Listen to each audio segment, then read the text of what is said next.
Montana Ag Network. Welcome back for today's Farm and Ranch News. The Northern International Livestock Expo's Merit Heifer Program is now accepting applications for the 2020 through 2021 year. The Nile Merit Heifer Program is a live animal scholarship, meaning the recipients are given a young live heifer calf with the objective to help them get a start in the beef cattle business and gain knowledge about the beef industry. Program participants are chosen based on merit, future goals, and ability to care for an animal. 4-H or FFA members who are 12 to 16 years old may apply. Applicants are not limited to Montana residents. Application deadline is June 30th. For all the requirements, just visit thenile.org today.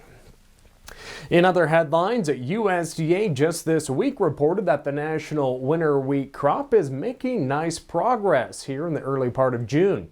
USDA's chief meteorologist, Brad Rippey, has more.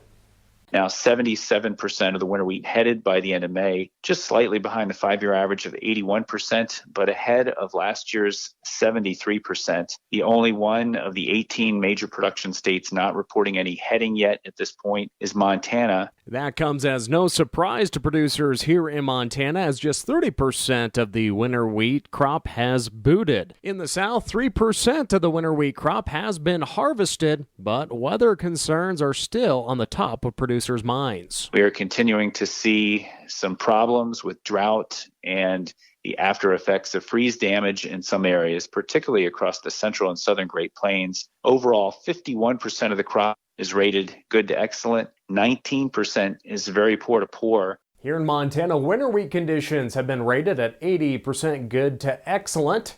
And as for wheat prices for the coming year, well, I wish I had better news, as USDA's projected it to be $4.60 per bushel, unchanged from last year. We'll be right back. Today, there's another outbreak of coronavirus in the Midwest in a meat plant. This time at a Tyson Foods plant in Iowa, where 591 employees at the Storm Lake pork facility have tested positive for COVID-19. Tyson says employees with the virus will receive paid leave until they are no longer contagious. The facility has more than 2,300 employees. It has undergone a deep cleaning and is expected to resume limited production here later this week. Tyson says they will also disclose test results for its other plants to help prevent the spread of COVID-19. In other news, after a sharp drop in the March and April surveys, farmers' sentiment in May has slightly improved in the Purdue University CME Group Ag Economy Barometer. It rose to the level of 103, 7 points higher than the April survey. The people behind this month's barometer say the survey was conducted the same week that USDA announced the details of the Coronavirus Food Assistance Program. So the program details could be one of the key reasons for this month's improvement in the barometer.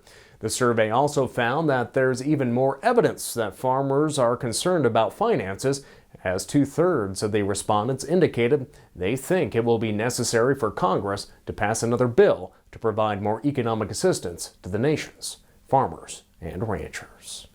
Well, friends, that's all for today's Farm and Ranch News.